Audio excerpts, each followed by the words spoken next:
Da drüben haben sie nicht viel mehr zu bieten als ein bisschen Sirenen. Ich habe jetzt noch mal ein paar Worte. Als erstes erst einmal, nachdem ich ja mittlerweile assimiliert bin, integriert bin. Servus Nürnberg! Servus!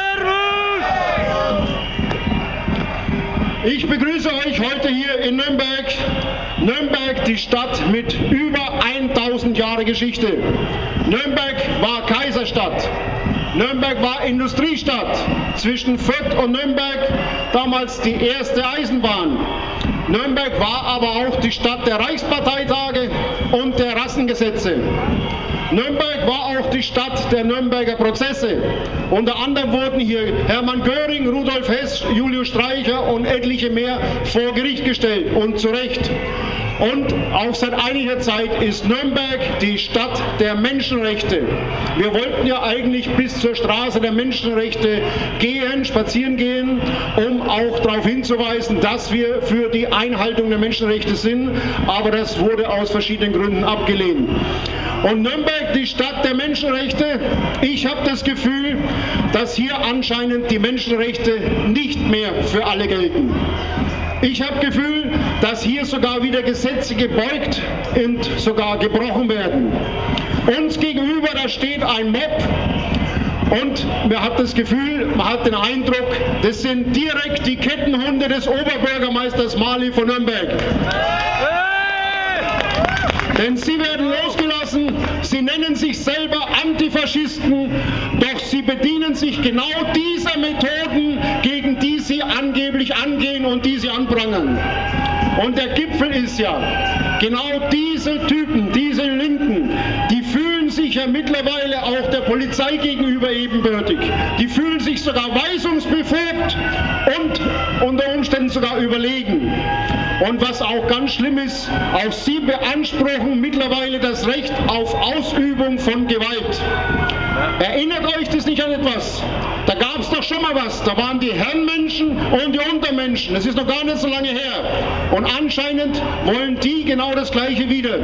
Und wie es ausschaut, man kriegt immer wieder die Beweise, werden die unter anderem von SPD, von Verdi und DGB gelenkt. Sie haben aber keine Argumente, wir hören sie auch heute wieder. Es kommen nur dumme Parolen, man hört Nazis raus, haut ab. Oder das haben wir in München oft erlebt, das ist ganz toll, das gefällt mir immer gut. Wenn dann wirklich wir mit Fakten kommen, wisst ihr, was dann kommt? La la la la la la la. Wie dumme kleine Kinder benehmen sie sich und verstehen gar nicht, dass wir sogar für sie auch kämpfen. Wir kämpfen auch dafür, dass diese Menschen da drüben, obwohl sie uns zum Teil hassen, dass die eines Tages und in Zukunft auch weiterhin frei leben können. Dafür kämpfen wir nämlich. Und dann, sie behaupten, wir wären die Nazis. Die haben gar keine Ahnung von Geschichte anscheinend. Und auch, es wird ja berichtet, sogar der Herr Pfarrer, Dankeschön übrigens, der hat behauptet, ich bin ein stadtbekannter Nazi. Und da muss ich mich dagegen wehren. Denn erstens bin ich kein Nazi. Stadtbekannt kann man auch drüber streiten. Ich denke, es gibt genug, die mich nicht kennen. Aber das Wichtige, wir sind keine Nazis, ich bin kein Nazi. Im Gegenteil, wir lehnen den Rechtsextremismus genauso ab wie Linksextremismus oder wie religiösen Extremismus. Und den Hitler, den die da drüben überall beschwören, den suchen, unter jeden Stein wollen sie hervorkramen. Wisst ihr denn überhaupt, ihr, die immer so viel wisst, dass dieser Herr Hitler von der Münchner SPD ausgebildet wurde? Da hat er sein Handwerk gelernt. Auch das war damals schon ein tiefroter Sumpf. Und diese Typen, die sitzen mittlerweile wieder in allen Ämtern hier und im Bundestag. Früher Steine geworfen, später Minister. Früher geschrien, Deutschland verrecke oder nie wieder Deutschland und heute Bundestagsvizepräsidentin.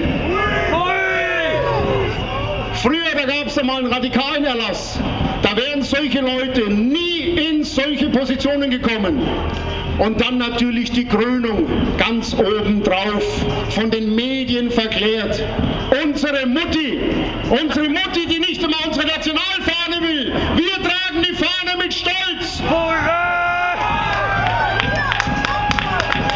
Und wenn auch hier alles Mögliche behauptet wird, was wir gewiss nicht sind, das ist link und links. Und was auch wichtig ist, im Gegensatz zu den da drüben, wir sind friedlich. Wir sind friedlich. Was seid ihr?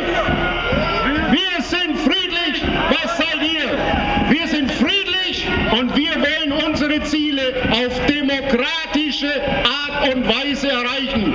Wir wollen uns an dieses Buch hier halten und nicht, wie es vorher schon gezeigt wurde, an das hier Deutschland beherrschen will.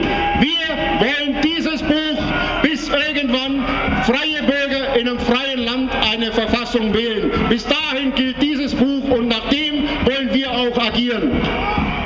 Die da drüben, die haben doch gar keine Ahnung von Demokratie. Außerdem halten sie anscheinend nicht sehr viel von Recht und Gesetz. Habt ihr bestimmt mitgekriegt, gab es erst wieder eine Aktion von einer, was ist eine Linke oder eine Grüne, ist eh die gleiche, Mischpoke.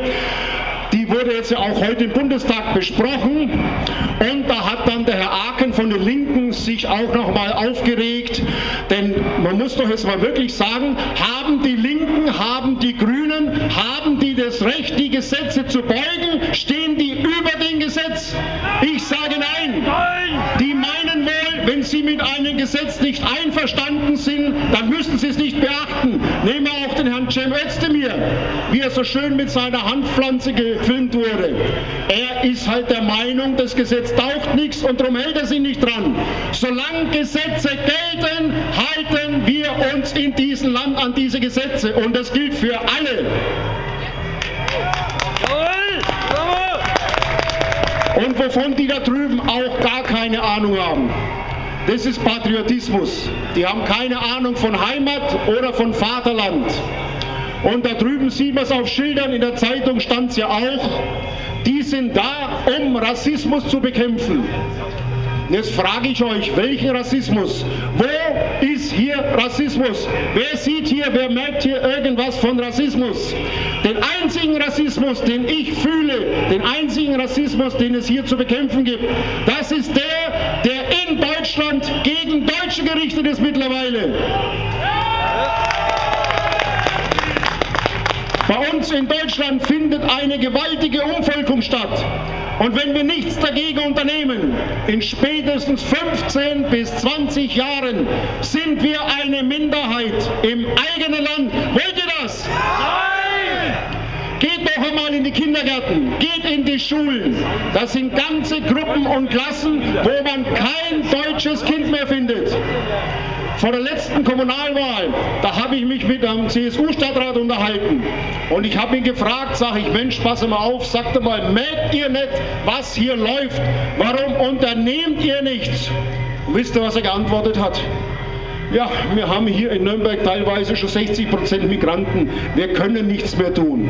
Und ich sage, so wollen wir uns nicht abspeisen lassen. Wir wollen nicht zusehen, wie täglich unser Land mit neuen Massen geflutet wird. Und viele in diesen Massen, die neu kommen, die lehnen unsere Lebensweise ab und die lehnen uns als Menschen ab. Das wollen wir nicht. Nein! Nein! Und dann die anderen, die zwar hier geboren werden, die natürlich automatisch die stolze Staatsbürgerschaft haben, aber sie bekommen es ja nachgeschmissen. Das sind leider nicht immer Deutsche. Man hört es ja selber oft genug, wie sie auf uns, die Deutschen, schimpfen, wie sie uns als die Schweine bezeichnen, wie sie die deutschen Frauen beleidigen. So etwas wollen wir nicht in unserem Land. Nein! Und diese Menschen, die bringen ein Lebensbild mit und die wollen es hier umsetzen. Die kommen teilweise aus Ländern, da gilt kein Recht, da gilt kein Gesetz. Und die wollen hier aber das fortführen, wovor sie eigentlich geflüchtet sind. Und der Fehler ist, das Problem ist, dass viele Deutsche keine Identität mehr haben. Die hassen sich selber, das sind sie da drüben, die hassen ihr Volk. Und dabei haben wir doch so viel, auf das wir stolz sein können. Warum lassen wir uns immer auf diese beschissenen 12 Jahre reduzieren? Warum? Wir haben allein als Nation um die 1000 Jahre Geschichte. Insgesamt deutsche Stämme, das lässt sich teilweise 5000 Jahre zurückverfolgen. Und wir werden auf 12 beschissene Jahre reduziert. Das lassen wir uns nicht mehr gefallen. Und außerdem, keiner von uns, der hier heute steht, war damals mit dabei. Wir sind nicht mehr schuldig und die Nazi-Keule wirkt nicht mehr. Nein, nie wieder. Deutschland hat so viel geleistet, hat der Menschheit so viel gegeben. Deutscher Geist, deutsche Erfinder, sie haben die Welt mitgeprägt. Und auch nach dem letzten Krieg, der verheerend war, es war der schlimmste Krieg, der jemals auf der Erde gewütet hat. Auch nach dem letzten Krieg wieder eine Wahnsinnsleistung. Wir haben Deutschland wieder aufgebaut. Und es waren eben nicht die Türken, wie es mittlerweile als Geschichtsfälschung beschrieben wird. Es waren deutsche Männer und Frauen, die dieses Land vorangebracht haben. Die Türken kamen erst ab 1965. Die Deutschen haben es selbst vollbracht. Und seit 1965 kommen diese Menschen, bei denen Sippe, Herkunft noch etwas bedeuten. Und sie stoßen hier ins Leere, sie stoßen hier ins Vakuum. Wir können ihnen keine neue Heimat vermitteln, weil viele von uns, wie gesagt, nicht zu dieser Heimat stehen. Und kein Wunder, dass sie dann bei dem bleiben, was sie kennen und dass sie sogar, wie man es jetzt immer deutlicher sieht, mittlerweile in der 4. Generation, dass sie anfangen, unsere Schwächen auszunutzen. Und es geht mittlerweile so weit, dass zum Beispiel Nordrhein-Westfalen im Landtag die Eidesformel, alle kennen sie noch, wie es früher mal hieß, zum Wohl des deutschen Volkes. Ein türkischer Grüner hat gefordert und es wurde angenommen. Es heißt in Zukunft zum Wohl der Bevölkerung. Das wollen wir nicht. Wir wollen das deutsche Volk zum Wohl des deutschen Volkes.